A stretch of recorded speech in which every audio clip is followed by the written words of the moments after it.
Hi everybody, we're back on this Monday evening. Hope you had a good weekend. Our weather certainly was fantastic kicking off the new work week on this Monday. We had lots and lots of sunshine and a mild afternoon, but it wasn't mild at the start of the day today. Temperatures were cold. Nothing unusual, of course, for early March. In fact, pretty close to the average in many parts of the area, but a lot of us started the day in the 20s. I don't think as many places will start the day below freezing Tuesday morning, although we could be in the mid-30s in some of the cooler spots as Tuesday gets underway. But after that chilly start to our day, we made it to 61 at the airport this afternoon. We're a third of the way through the month of March, and when you combine highs and lows and take a look at the average, we're pretty close to the average, about 0.2 above the average. Now that number is going to change over the next several days because, of course, we're going to string together several pretty warm days in a row. 61 at the Youngstown Warren Regional Airport today, 65 in Pittsburgh, 66 in Wheeling. A little bit of a lake breeze in Erie kept temperatures there mostly in the lower 50s, but for Erie, Pennsylvania, that's still pretty mild for the first half of March. It's quiet locally. It's quiet in most of the country this evening. Big curly Q low off the coast of Los Angeles. Most of the rain still offshore with that.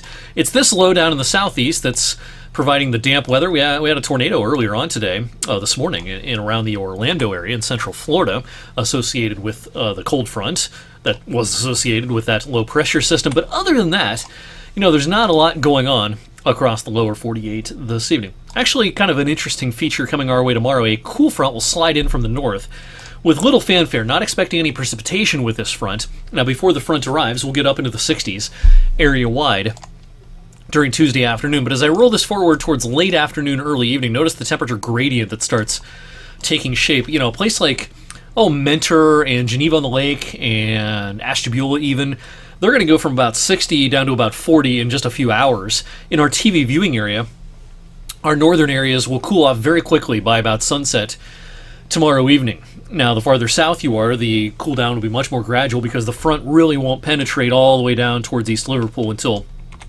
well after dark Tuesday evening. But there will be a pretty good temperature gradient that sets up, but otherwise, it's going to be a very nice day for our Tuesday, and we'll get off to a chilly start Wednesday morning with temperatures below freezing in the coldest spots. So there's that feature tomorrow. Again, no moisture with this. It slides through towards the end of the afternoon into the evening. A few fair weather clouds after a bright and sunny start to our Tuesday. Now, as we head into Wednesday and Thursday, this warm front, I could have almost drawn this as a stationary front on the weather maps because it's not going to move a whole lot. Now, south of this front, Wednesday, Thursday, very warm from Cincinnati on south.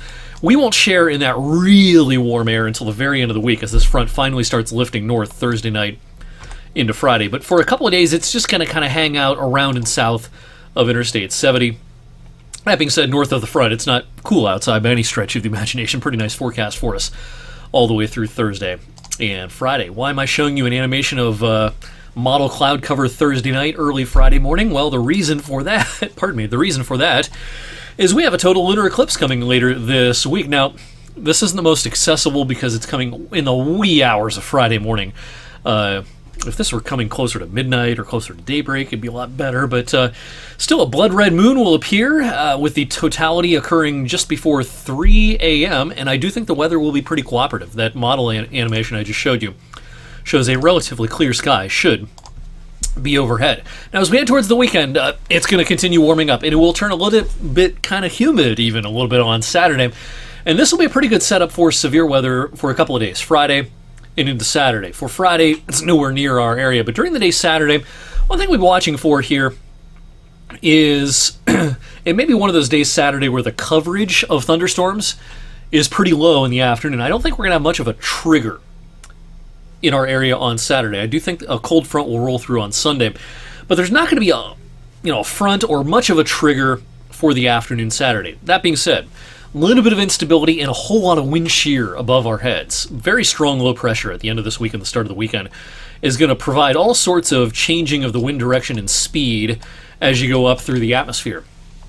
And while severe weather is a pretty good bet Saturday into Saturday night down towards Birmingham and parts of Mississippi, parts of the Tennessee Valley, it's possible that we get a couple of stragglers during the second half of the day Saturday that, if they manage to get going, could be on the strong to even severe side, even though confidence of that idea is very low at this point. It's just looking at the indices on Saturday, whole lot of wind shear, not a lot of instability, at least shown by the modeling at this point.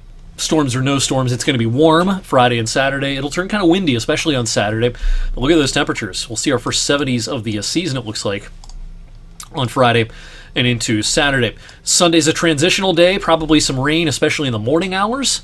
And then for St. Patrick's Day, a week from today, it's kind of a one-day cool snap. It's, it looked more and more, or it looked, I should say, previously, that this was going to last a few days, but it looks more and more now that this is basically just a one-day deal. We go from 2 degrees below average on St. Patrick's Day to all of a sudden we're 10, 11, 12 degrees above average again towards the middle of next week. So yeah, the warmth is definitely going to outduel the cool weather over the next 10 days. Beyond that, I do think there are some cooler risks at the very end of March and the start of April, but that comes, towards the end of March and the start of April. Until then, I think we're locked into a pretty mild pattern on average, I think, for about the next 2 weeks, give or take. In the meantime, thanks for watching on this Monday evening. Have a great rest of your night, a great Tuesday. I'll meet you back here on Tuesday evening.